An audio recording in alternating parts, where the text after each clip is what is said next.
Let me tell you, here's a good food tip. Always have some cranberry sauce in your pantry, because you make something that needs... I really thought you were going to say in your panties. I don't know. I just really felt it going that direction. I'm sorry. Do you have cranberry sauce in your panties? You just happy to see me. Gross.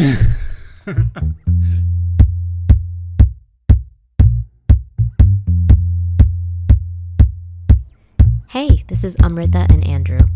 We're on a podcast journey to find our way through freelance life. If you're thinking about taking a leap off the beaten path in any part of your life, our inexpert advice is, don't think twice.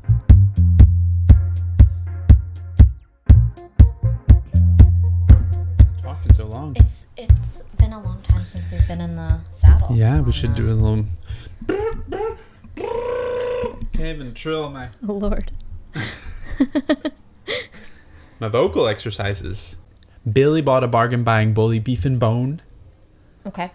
Doleful Dick of Delhi dallies daily at the door. Remember that one? Filled him full of fury, found him flat upon the floor. It's A through Z. Oh yeah. Okay. So right now, so far you can remember B through F. Yeah, this is 7th grade choir. For some reason, this is what we did to warm up. The entire alphabet? Uh-huh. I mean, I don't think we did the entire alphabet every day. What was it? I would be curious to know how the southern intonation... Mary Mary's money. Mary Mary's money making Minnie madly moan. Mm-hmm. Billy bought a bargain buying bully beef and bone. I think the daily dailies... Doleful Dick of Daily dallies daily at the door. Found him full of fury, found him flat up on the floor. I wish I remembered the rest of them. I've tried to look them up online. I can't find them anywhere. Maybe your choir teacher made them up. I don't think she did. Okay. Miss Harris Hoyerman. Wow. You have see, so for somebody who has not that good of a memory about certain things, you have a really sterling memory about... She was great. Other things. I remember people that I liked. That's why I can name 2 teachers.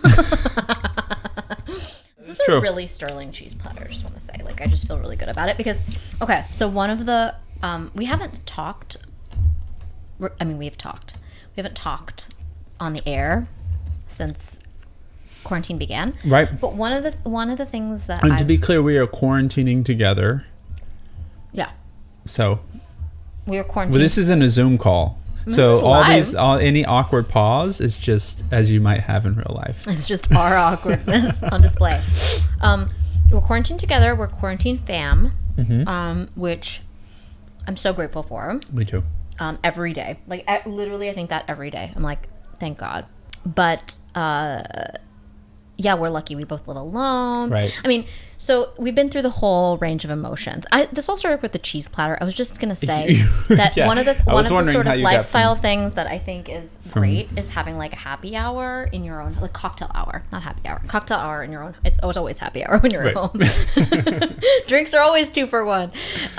But having cocktail hour at home where you have some little nibbles and a drink, and it's pre-dinner, you have some conversation, you have some snacks. I feel like this is a vestige of the 50s or something, that just having it in your home. Yeah, I don't know, that I just think it's a nice thing to bring back around. But I agree for 2 reasons. Yeah. 1, because it's pleasurable, and 2, because I don't think we have enough sort of traditions around a weekday night and just regular life. Yeah, and so routines and make sure the kids do homework and have your dinner and then sit down and watch TV for a really long time. Yeah. Instead, you have your cocktail hour, whether or not it's alcohol or whether or not it's, it doesn't need to be anything. But it's more the ritual of having the time, having sitting down, having adult conversation, whatever. And also, anything, I guess maybe it's just having something that that does define time periods in the day is also helpful. Because I know where you're going with this. Yeah, well, there's just quarantine. There's just so much to talk about quarantining and about it's just, we've been through the ringer on maybe every single possible human emotion in the spectrum that some of which I didn't even know about until now, and I was having this big gratitude moment when I was over at your place the other day. Like, I don't even know when it was. A couple days ago. Yeah. And you were just like, yeah, life is really sweet. I mean, it's not, but I have this apartment. I have you. I have, You're healthy. You're safe. You have the resources you need to feed yourself. And plus, like, we spent that day doing a puzzle and listening to like easy... Yeah. Like adult contemporary radio. Crosby, Stills, Nash & Young, Tom Petty, and a puzzle. Which is a pro tip, by the way, people. Break out a puzzle if you want to feel like you're on vacation, even at home. It was incredible. I felt transported. Because I think... I would forget. I would be working the puzzle, and I'm like, is everyone out at the pool? Where is everyone? Are they at the beach? It's just like such a vacation... Activity. Yeah. I don't ever do like puzzles just... at home. No. Yeah, that was a treat. So it was a good day, but like there are good days and then there are bad days and there are all kinds of things in between. But sometimes you sleep so late there's only a night. It's just night into night. Most days. So that's part one thing that's happened is I have become like fully nocturnal, and sort of my most regular like sleep occurs from like 3 a.m. to like 11 a.m. ish. Most days I don't get out of bed. Even if I'm awake, I won't get out of my bed physically before 11 for nearly any reason. Sometimes. And how do you feel about this? I mean, you and I aren't morning people in general, so it's not like I know you don't miss the morning, but I have a lot of guilt if I stay in. It's just self-imposed, like if I stay in bed too long. I think, I mean, which I'm trying to shed myself of. Yes, you are. Well, there's nothing to feel guilty about because it's like, again, we're just entering so many different like modes of being that like, what does it mean to be productive? And we've talked about this before. It's like, oftentimes it's like productive is defined by how much money you made for somebody else. And we don't have like a lot of the measures of what productive even looks like anymore. We've, as freelancers, like pretty much lost all of our planned revenue for the year, which is both like, I mean, obviously it's a bad thing, but it's like strangely liberating in a weird way. I'm not worried. I'm not worried either, which is like very weird for me. Yeah. I mean, it's just like, okay, let's just like clear the table. Let's just throw all the dishes off. Let's just sweep everything clear and see what happens. What was I saying though? Oh, about the morning. Yeah. Do I feel guilty about the morning?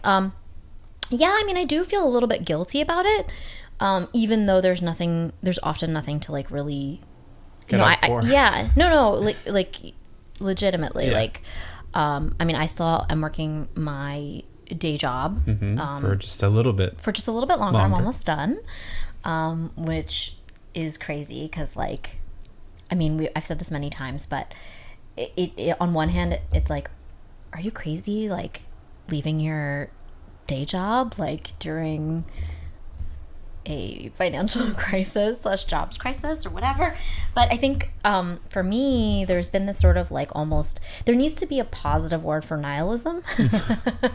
There's been this sort of sense of like, the illusion that there's order in the world has been sort of like really like stripped away by all this. And it's like, well, you could go one of two directions. Yeah. But I guess where I'm on it right now is like the we had taken so many steps, so carefully, so painstakingly planned of how to balance like the career and the creative and the financial and all these considerations, and just like, I mean, we are such planners, and I'm very risk averse, even I think more so in a lot of ways than you are, and like.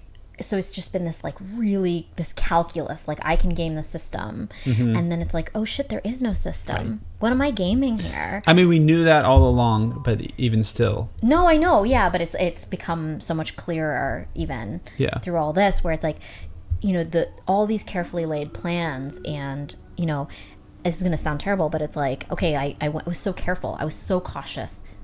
Why? For what? Like, what do I have to show for all that caution now? Basically, zero. So, like, what was the point of me? I mean, you know, again, I wouldn't do things differently.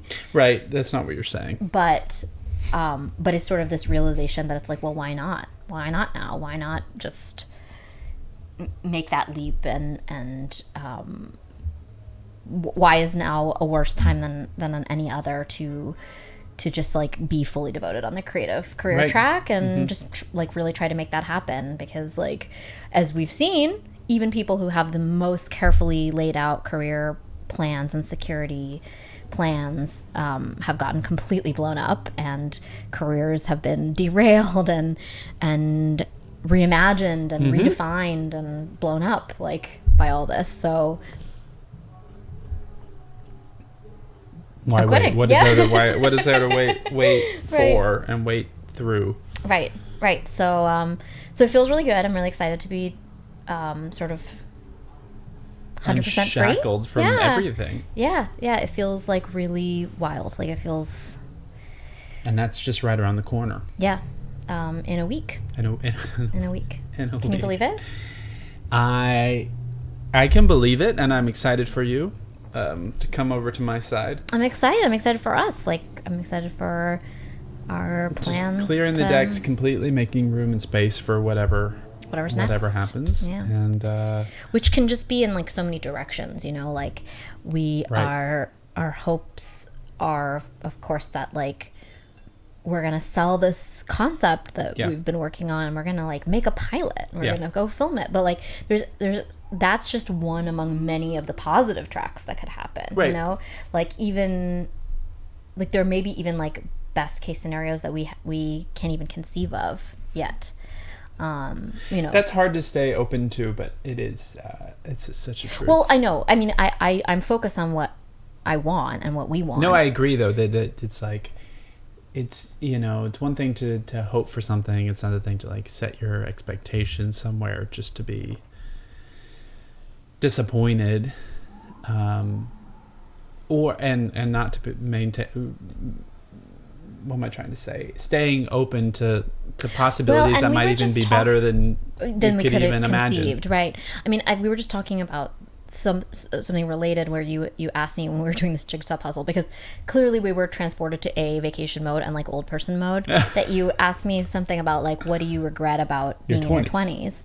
And the thing that you said, or not to scoop what you said, but, like, that you're like, well, just kind of wish that I had been more appreciative in every moment of, like, where exactly I was. I think part of carrying that lesson forward right now is our extreme privilege of being able to use this time as a time to, like, to fill up our creative reservoirs. Like, we're building up all of our material. We can get a bunch of, you know, writing done and get sort of, like, learn some new things, like, you know, write more, create more, have all this stuff ready to go, and, like, sort of prepare all of our material. So that's one part of it, but also just kind of, like, appreciating how things unfold. Like, we have a very clear path of what we want to have happen with this this TV pilot that we're working on, but and that's the goal, that's the plan, but staying open to and being able to be appreciative of if it takes a slightly different format, or if it leads to something else that we weren't expecting, and you know, that there's just, like, that those can all be, like, really good things also, even if, because, like, I think I would echo you in that, like, I spent time being disappointed about things that weren't really, like, worthy of being disappointed about. They were actually just, like, something else, something new, something different, and it just, because it didn't maybe exactly take the shape that I had, you know, schemed out. You know, we all spend so much time in that land of, like, disappointment over expectations and unable to see, like, what's happening in front of your face, and, like, only in retrospect you're like, oh, if I hadn't oh, I wish I didn't do that thing, but if I hadn't done that thing, then I wouldn't have met that person, right. or I wouldn't have ended up where I am, or I wouldn't have, all those things. And it's much easier to look back on it. And so to know that, but then to get through enough of your life to know that chances are you're going to look back on the present moment that you're in and think the same thing. Right. Then at some point you can change the way you're thinking about in it the present. Right. Right. And just being like, I'm not smarter than the future, and I'm not smarter than the present. Right. And I can't see beyond my own nose.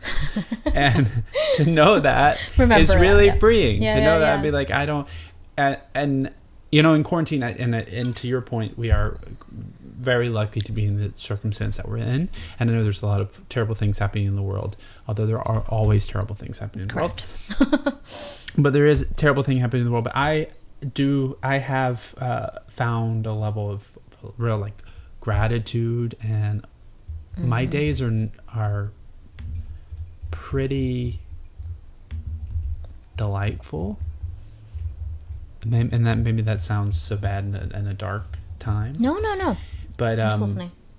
But yeah, just like there are so many times. So the apartment I live in has like a bay window with a chair that's situated in front of it in my living room. That it's my chair, and it's a perfect location just to sit and watch the street scene go by. Amrita's made fun of me several times. No, I was just thinking that, like, okay, so your mom dragged you publicly on Facebook, which is even more savage because you're not actually on Facebook, about like you having texted her about some like mundane thing about the well, we don't have to get into it on the air. It's you have to kind of see it to understand it anyway. But because you saw it and you understood the fact, you became fascinated. I did understand. I did understand where you're coming at. It was anyway.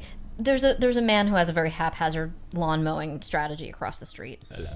Anyway, so I'm sorry. You were saying that there's a beauty to your days in quarantine in a strange way. Yeah. That you have been observant of the like sort of quiet rhythms of your neighborhood. Which is really satisfying to watch the people walk their dogs at the same time each day. The drug dealer where his drop off points are, just all sorts of. I've seen 2 music videos filmed on my street. Right, because there are a lot of like sort of up and coming artists, struggling, starving artists live in your neighborhood. There's a church across the street from me, so it has a lot of for a city. It has a big yard and wildflowers grow. It has a huge yard actually for a city church. And because it's a church and a school, and it has wildflowers that grow through the fence, and so just so many people stop and put their hands in the fence to grab a bouquet of wildflowers on their way home, and that's really sweet. You're getting a little taste of kind of like a small town country living vibe here in Crown Heights, like in it's crazy, in kind of the epicenter of the epidemic. I know, kind of nuts. Right? Yeah, I mean, I think the rhythm of my life is a little bit different, like here at my apartment, just because I live on a much bigger thoroughfare and much higher up. So I don't really have that, but yeah, I mean, I think I do feel a little bit of guilt about staying. Like I'm trying to find this balance of being like, oh, I'm allowed to treat myself because these are extraordinary times, and therefore, like I'm allowed to, like if I'm upright and I'm breathing and I'm not hurting anybody else, I'm not getting anybody else sick, then I'm doing my job. That's all I need to do in this time. And so like I vacillate between being sort of like self-congratulatory about just like existing. And versus being like, oh, like what it's like 12:30 and I haven't got out of bed and I haven't like worked out. I know. I mean, I think it's a little bit more complicated for me because my personality type is I'm very given to I don't want to say sloth, but I do have like a very like I have an extreme love of like sort of luxuriating and pampering myself, is definitely, and like that's the word. Like I think it's thrown into especially sharp relief because like you are someone who's so prone to like self-denial and like being really restrictive with yourself and being restrictive about like pleasure, and like you're like, oh, I'm just taking cold showers now. Very austere for like that's for no reason. Real reason. Yeah, because there's some like thing about the sort of rigor of self-discipline that like does something for you mentally. Whereas for me, I'm kind of the exact opposite, where I'm like, yes, all the plush fabrics and like the soaks in the tub and like all the senses and like all, he's like very like sort of, I can really wallow in that type of stuff, like sensual, like not in like a sexual way, but you know what I mean? No. Like sensory. Just all the pleasurable sensual things. So like it kind of feels like I want to figure out how much of that is like because it's like, am I just like giving myself a free pass because it's like quarantine, or like is it actually just okay for me to like luxuriate? Well, I mean the answer you do have to step back and realize that you do maintain a job, that you get all your stuff done. We do have all of our stuff on the side that you also have gotten done. Right. It's not like I'm non-functional or anything. Like, but you might be doing it from bed. Yes, sometimes I am. But I will say that the sort of rise of the video conferencing thing makes it so that I at least like am upright, wearing a shirt, and like on the couch, which is like more than I can say a lot of the time. Sometimes, yeah. Anyway, so yeah, the rhythm of life is very weird though, and I have been trying to get outside every day, and sometimes that's more stressful than it is beneficial. Yeah. Walking in the city is stressful now. Yeah. I can't imagine, and I mean, you've noticed this in my neighborhood. It's very my neighborhood is very busy. I don't know if it's just a density thing. I don't know. Because my neighborhood versus your neighborhood has more high-rise apartment buildings, mid-rise apartment buildings, particularly. Just high occupancy buildings in general. High occupancy buildings. So there's always people in the street, and the streets are not, the sidewalks aren't particularly wide anywhere really in Brooklyn. So it's just like dodging people, dodging dogs, and there's like a lot of young families. Yeah.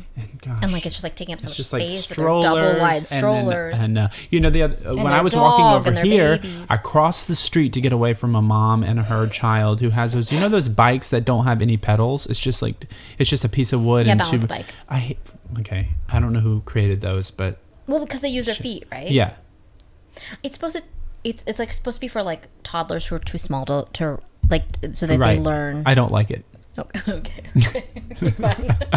I don't like it. I don't support it. Okay. So I cross the street to get away from it. Fast forward to when you have a toddler and you're like, thank God for this balance bike. That goes without saying. Like anything I ever say is will totally change once subject in that to reversal, circumstance. Right? Yeah. So I crossed the street to get away from them because this kid was, young and just like weaving, sweeving, as I used to say.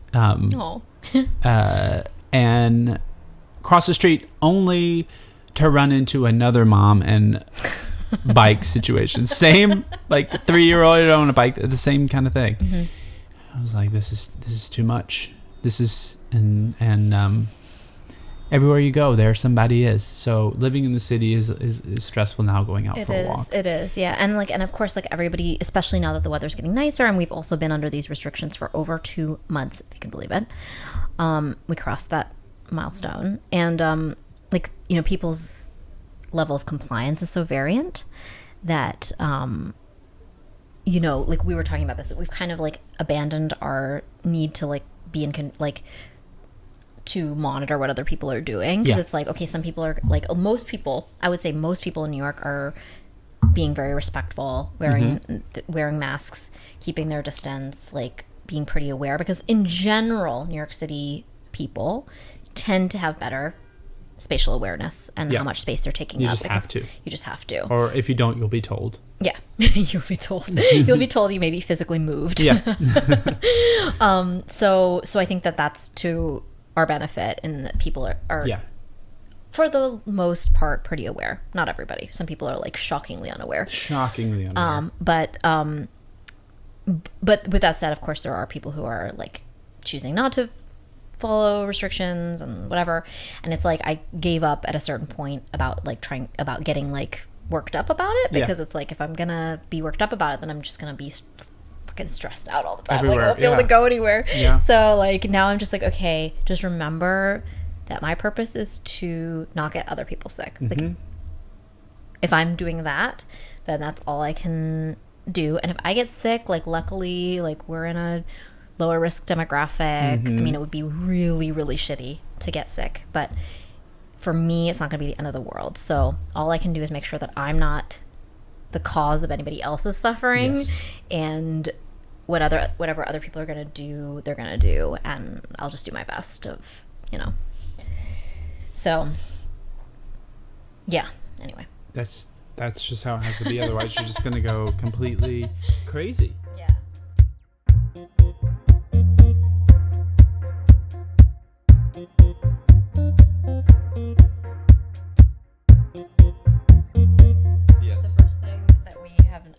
Yeah, we have things to talk about, things to bring to the people. Bring to the table. And the number one thing is the foot peel. Yeah. Okay, so let's set it up. People, the foot peel is much like a face mask, but for your foot. Okay? Following? Yeah. So it's a sock that you get. You slip your foot. It's like a plastic sock. A plastic sock. Filled with lotion. It's basically a plastic sock filled with lotion. With lotion. And so it feels very strange. But you put it on your foot and you keep it there for what, an hour? 45 minutes? 2 hours? Something between minutes, 15 minutes and 3 days. Then, okay? And, so we did this at this point. It was a month ago. It was, yeah. Yeah. So Amrita and I, Amrita had two pairs. So I bought it was a 2-pack. It was one package, but it had 2 pairs. I mean, just to be clear, it wasn't like we did 1 foot each. We each had a pair. We each had a pair. That would have made this situation even grosser. That would have been. Okay, so there were 2 pairs inside there, and so I was like, you know what? This is going to be a great activity for quarantine. Uh-huh. My friend, Carrie, had been texting me about how this was like a life-changing experience for her, and I was like, I've never heard of a foot peel, and I don't know what you're saying, and I'm going to ignore it. But then, ultimately... You know what I've never heard? What? Someone so committed to something. Carrie was convinced. I wish you all for someone to feel about you the way that Carrie feels about this foot peel. Amen to that. So she was so convincing about the merits of the foot peel that I was like, you know what? I am going to invest. And let me tell you what, people. This is not a cheap investment. Really? It is not. How much do I owe you? $15? The creme de la creme of foot peels is called baby foot. Now, I refuse to invest in baby foot because a single pair of baby feet gross, is $25. Really? Mm-hmm. Yeah. So I will take this moment to point out that neither Amrita nor our feet are not that dry. Just saying. Well, I mean, we don't we don't have like super gnarly feet, right? And we haven't been using them very often. And we haven't lately. We've been sitting on our duffers until 1 p.m. in bed all day. So our feet are lily soft. Yeah. No. Anyway, so the brand is Baby Foot. It's quite expensive. So I, of course, being a cheapskate, went for a slightly off brand. Yeah. Where I basically got 2 for the price of 1. Okay. So I invited you over. It was like lavender scented, apparently, although it smelled like shit. It smelled like shit. It smelled like corrosive, like battery acid type of vibes, which we would come to know how accurate really that comparison is. So we put them on our feet. We put socks. I think I put socks on. Yeah, put socks on. Watched something. Watch some TV. Took them off. Nothing happened, and we were just well, they tell you that anything from 5 to 10 days, something like that. Yeah. Later is when you can expect to see or feel any results. And nothing else needs to be done. They recommend soaking your feet in water if you would like to, but you don't have to. Mm-hmm. And they recommend against doing any sort of foot. Don't exfoliate your feet. Exfoliation. Okay. So you just let it work. 3 days later, my feet are still just my feet. And I'm like, okay, nothing has happened. Nothing has happened. Meanwhile, Carrie's texting like, What's happened? Foot update. Yeah. Give me the foot update. That makes her sound like she's pervy. But no, it was just like really innocent. Delightful. Wanted to share. She couldn't wait till that moment. The moment of discovery for us. And we didn't know what we were up against. No. Like we didn't know what we were in for. Yeah. And then all of a sudden, It's a real slow burn. There's no burning, but just so you know. No pain. All of a sudden, it begins.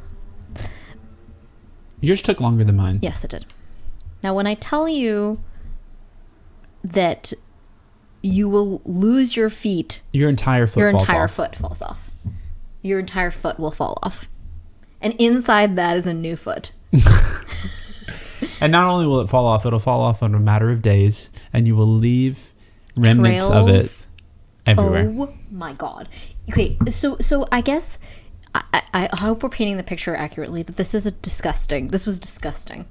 Yeah, because the sock, keep in mind, the sock covers not just the bottom of your foot, but also the top and all your toes and your ankles. Mm-hmm. So the entire foot is shriveling like a snake coming out of its skin. It's exactly like if you go on YouTube and look up a very large snake molting out of its skin, or maybe even a lizard.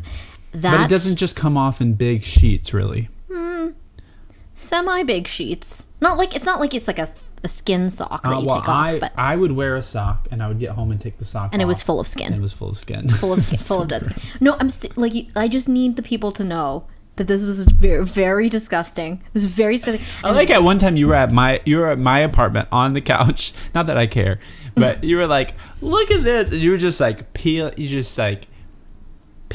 it off, just dropping it on the rug. I cleaned it up. No, you did not vacuum, bitch. That's fine. I mean, it's fine. I don't care. I don't care. I mean, at the same, my feet were also shedding, but after you left, you could see where your foot had been. Sorry, that's so disgusting. No. I'm so sorry. Ew, gross. Okay, so you just move this really close. So it was really gross. Your entire foot comes off. It takes days, and during that, just know that if you do one of these, make sure that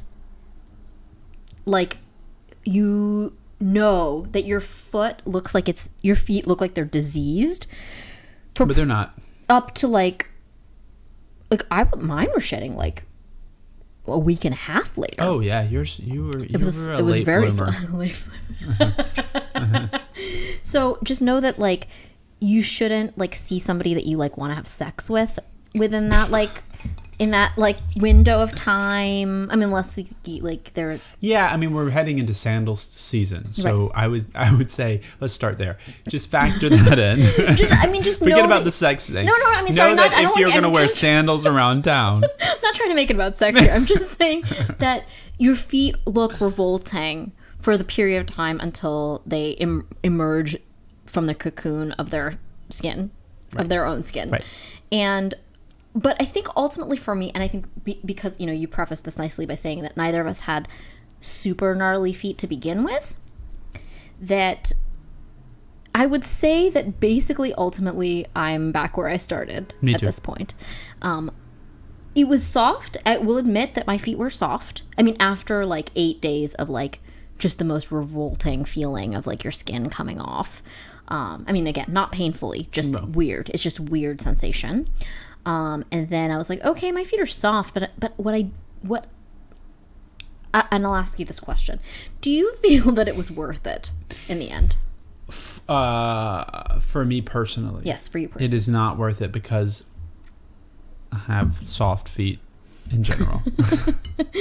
Pretty soft feet. I don't think I have. For someone, if it's uncomfortable, if you have dry feet, mm-hmm.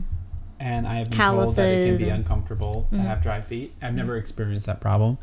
But if you do, this would be a really nice solution. I mean, the thing is, I think it's really good for people. I think it's a good thing that exists in the world. And I'm also delighted by the joy that it brings to I would also give it 5 stars. If I was rating it on Amazon, I'd give it 5 stars. Oh, it did the job that it was supposed to do. I don't need it, right. But it's still 5-star. Right. Oh, it's a 5-star product for sure. But it is a uniquely quarantine experience in that I'm glad that you were the only person who really had to witness my feet, and that I could also quarantine with a person that I could be like, oh my God, look at how I have a sock full of skin. Yeah. And you were then like, shake it out on my rug.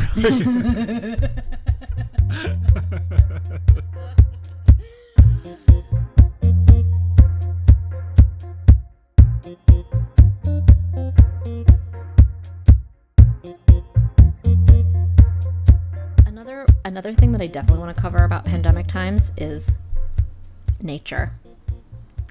And how nature takes, nature finds its way and takes its course.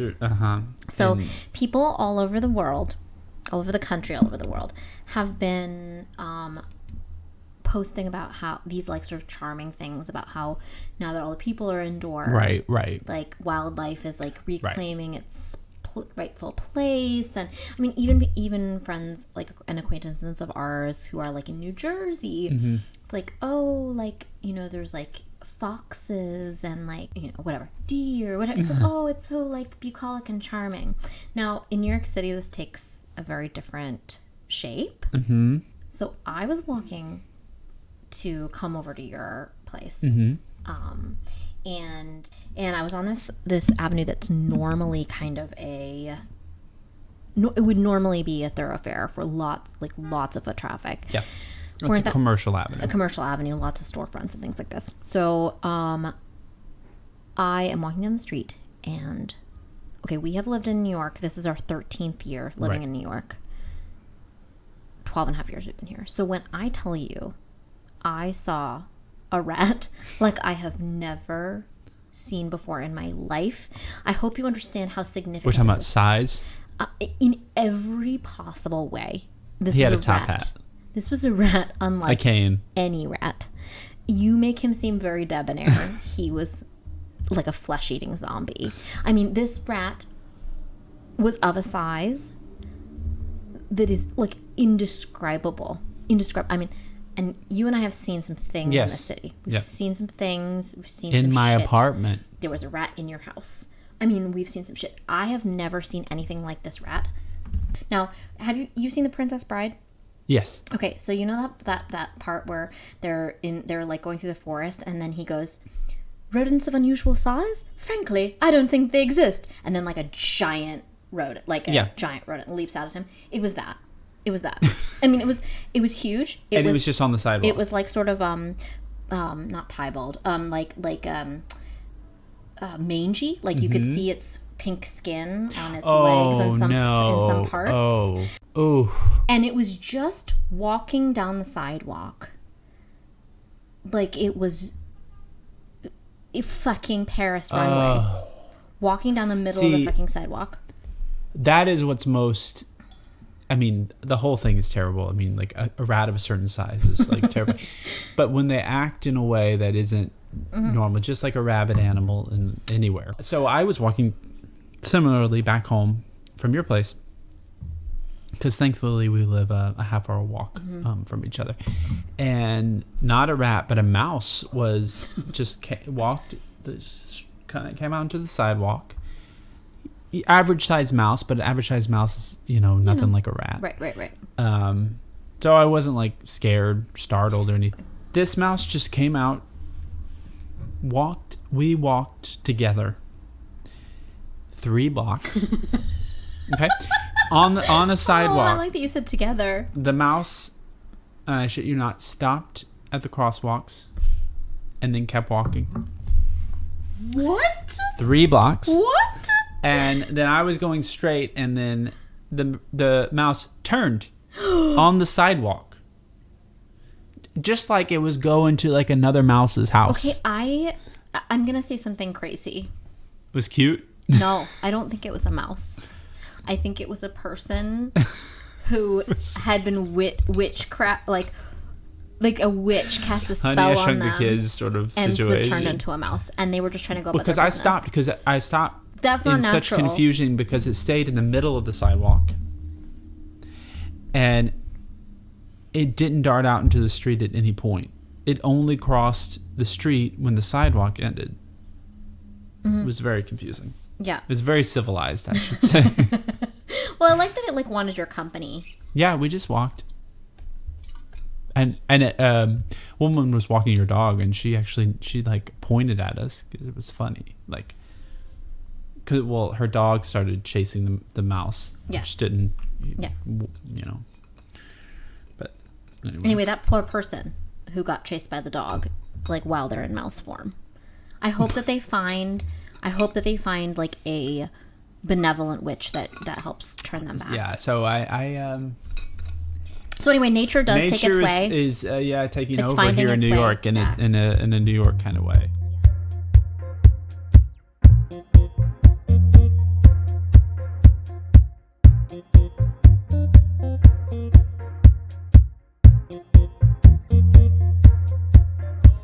This is a good discussion that we need to have. We need to all come to Jesus on this.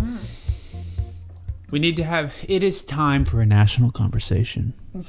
Okay.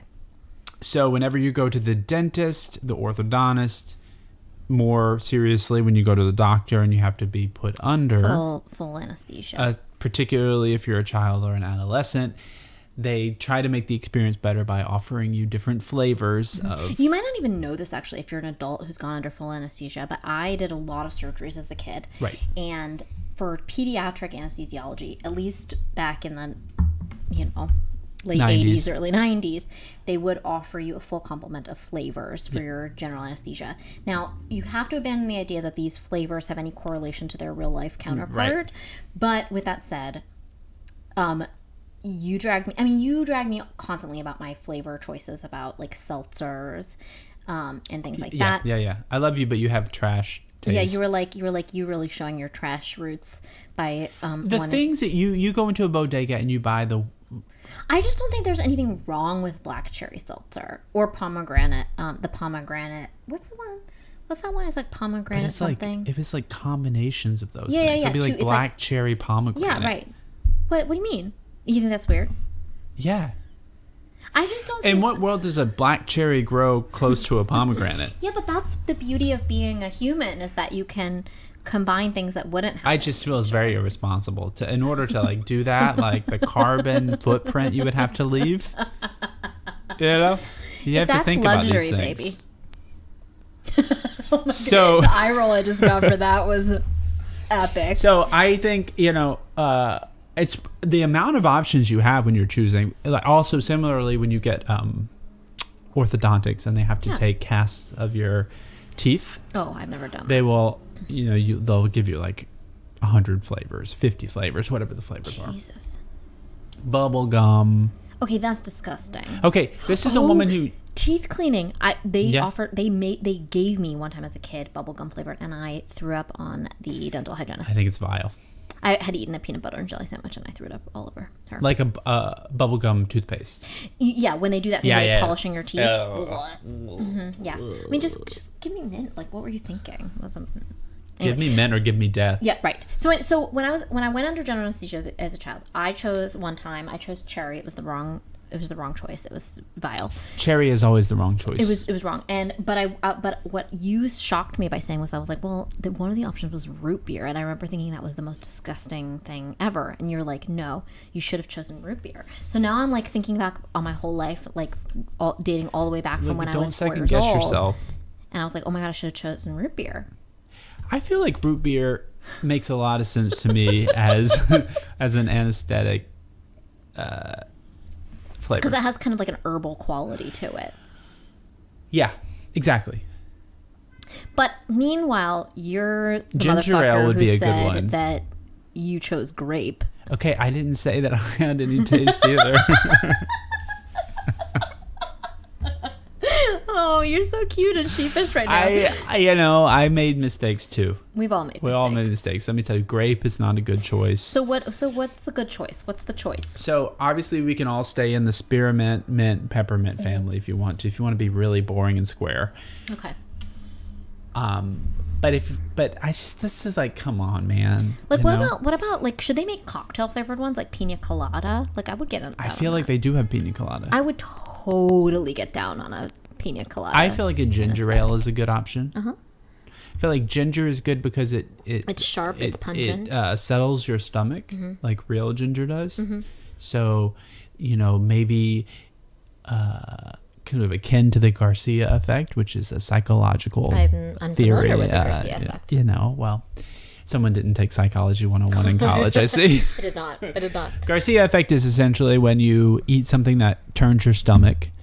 And I believe the psychologist who did this was Dr. Garcia had, I think he might have had an oyster, a bad oyster, and then he got sick. Okay. Or something like that. You could look it up yourself. And then he formulated this theory that then the body remembered that flavor profile. Right, so then you feel sick about it. So then you have an aversion to it because it made you sick previously. That's smart, though. That just seems like it's good. Sorry, wow, there's a lot more wine in this bottle. So using that, extending that, but in an opposite direction where your body isn't made sick by something, but your body is remedied or made better by the feeling of something. Look at you applying psychology 101. And then maybe the ginger would make you feel good, but I don't know how many kids get down with ginger. You remember that your body responded. Your body associates it with something that soothes the stomach and soothes the body. That's anti-inflammatory. You know, that is weirdly sound. Sound logic. Just a theory. Yeah, I'm with you. I'm trying to think of other fun flavors. Like what? Like why don't we have we? I mean, this guacamole. Is disgusting. Yes, savory flavors. Yeah, like sriracha. Like cranberry. Cranberry's not savory. I mean, around Thanksgiving, if you're getting your braces in, don't you want a cranberry and potato? Like a full Thanksgiving, like stuffing cranberries. The snozberries. Oh my god. Yeah, I mean, there could be a lot of creative flavors, or maybe it's like a whole thing where you get to design your own flavor, like your own personal last meal that you could be like, I want it to be like steak and potatoes, tiramisu for dessert. People would be. I mean, that sounds so disgusting.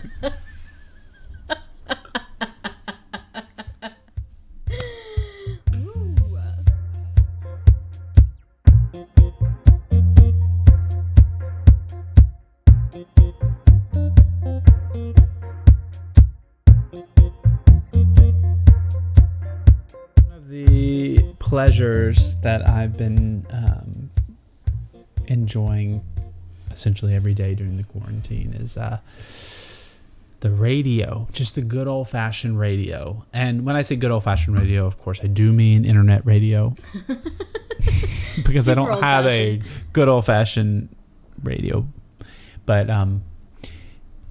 there is, and I think it's worth a reminder that sometimes not curating your own life can be really, really freeing and nice.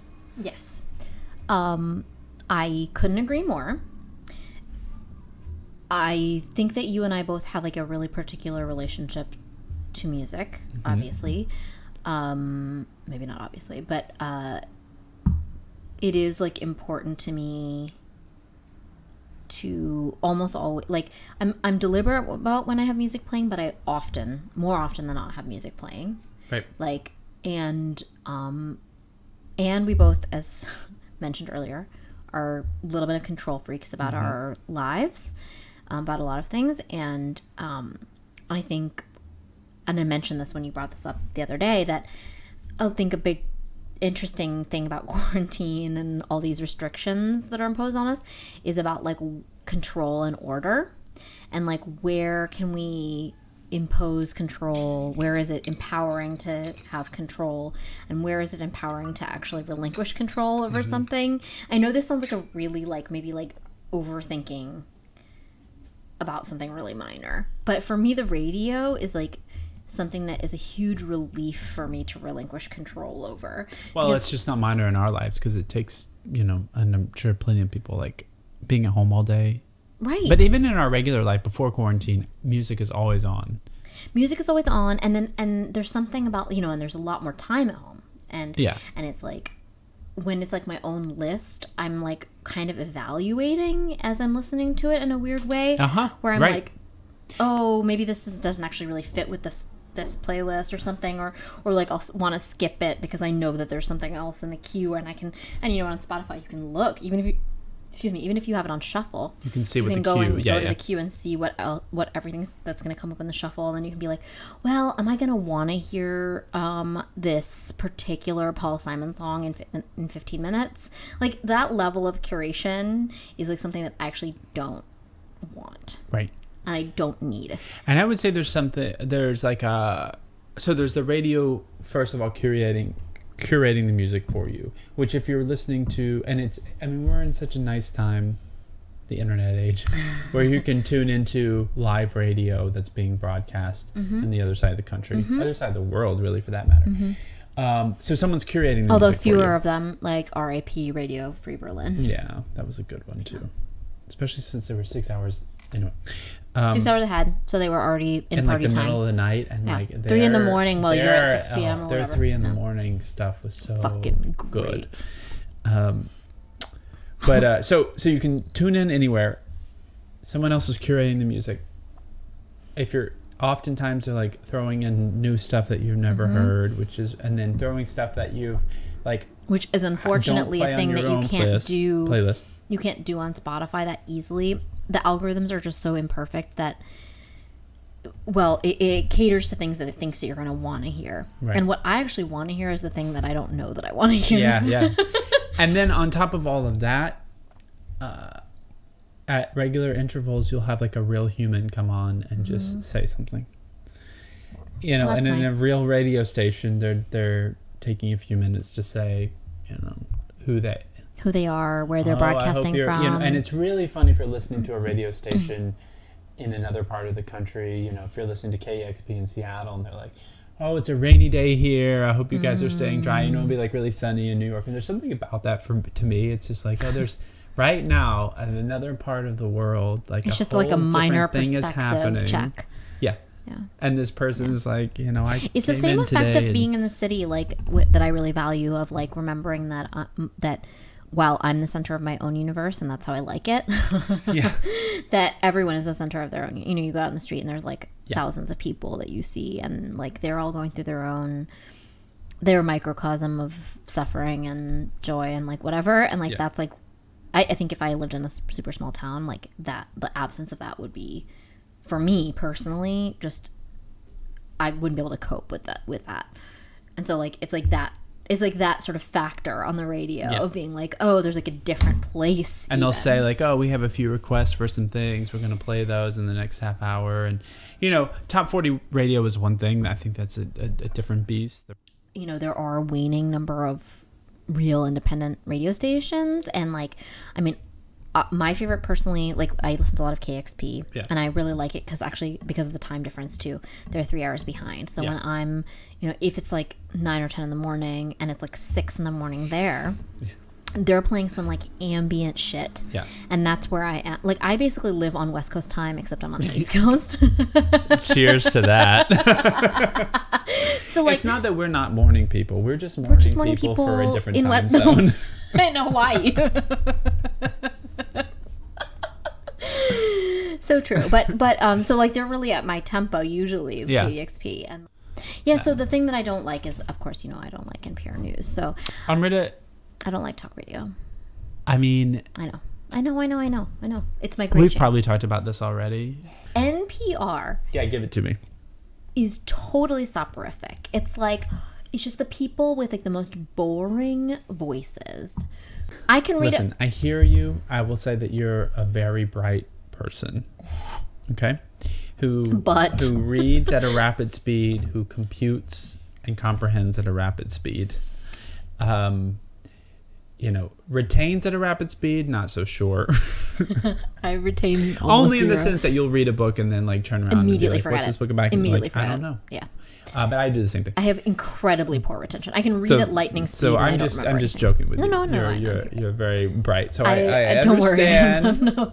I understand that quality.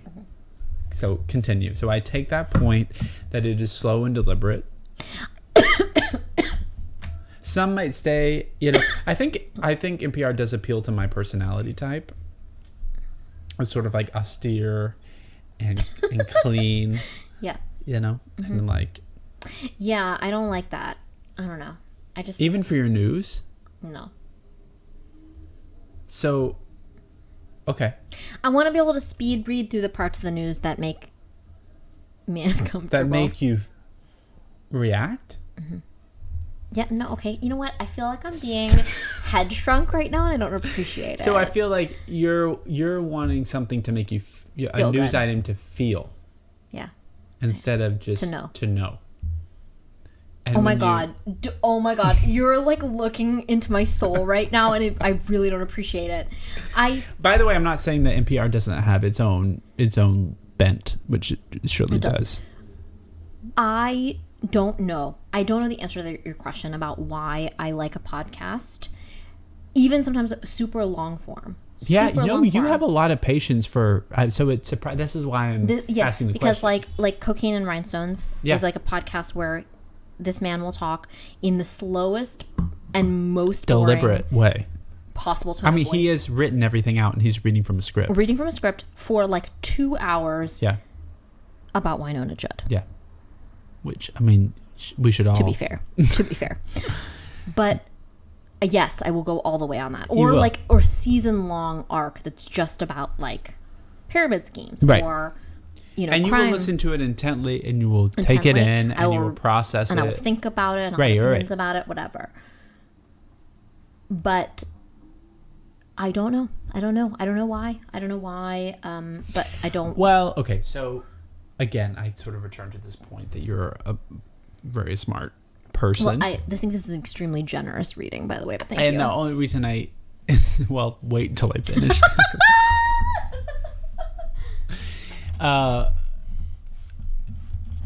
I think you're making some assumptions about, I think the way you are listening to news is not the way a lot of people would listen to news. I have a need and a want that someone else who is not me, some imaginary person who's on some other side of a debate. I don't care about that and person. You don't care about that person on the other side of the debate understand. Yeah. And I'm like, no, but it's really important to me for that other person to understand. That's very benevolent. Even though they are probably not listening to NPR to begin with. You know what? I wasn't even going to point that out, but actually you just... they're listening to Rush Limbaugh, and I'm over here being like, you know what? That NPR news, that story was really balanced. And you're like, that was really boring. And it's like, yes, it was boring, but it was balanced. You know what I mean? Yeah. I think this also speaks to our personality. Yes. Yeah. Anyway, I'm a bad liberal, whatever. No, you're not a bad anything. I just can't. There's only one bad thing, and that's anyone who's voted for Donald Trump. And I'm sorry, I held out judgment for 3 years. I know you did. You've been much more balanced. But I've fully arrived where all of you who are listening have always been. No, I'm not saying I defended anything that Donald Trump ever did. But, I held out hope that there were just ignorant people, and now I've just decided that the world is... full of idiots. Here's the news. Boop, boop, boop, boop, boop, boop, boop. Andrew Stevens reporting for NPR News.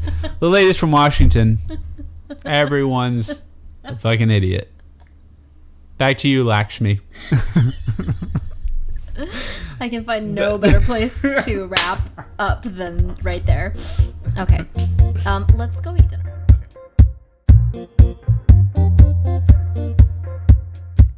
You can subscribe to us anywhere you listen to podcasts and find us at vjandstevens.com. That's VIJAY and Stevens with a PH. We're working on some scripts and some fun new live projects. You can find us at VJ and Stevens on Instagram, and our assistant Susan now tweets at Memos from Susan.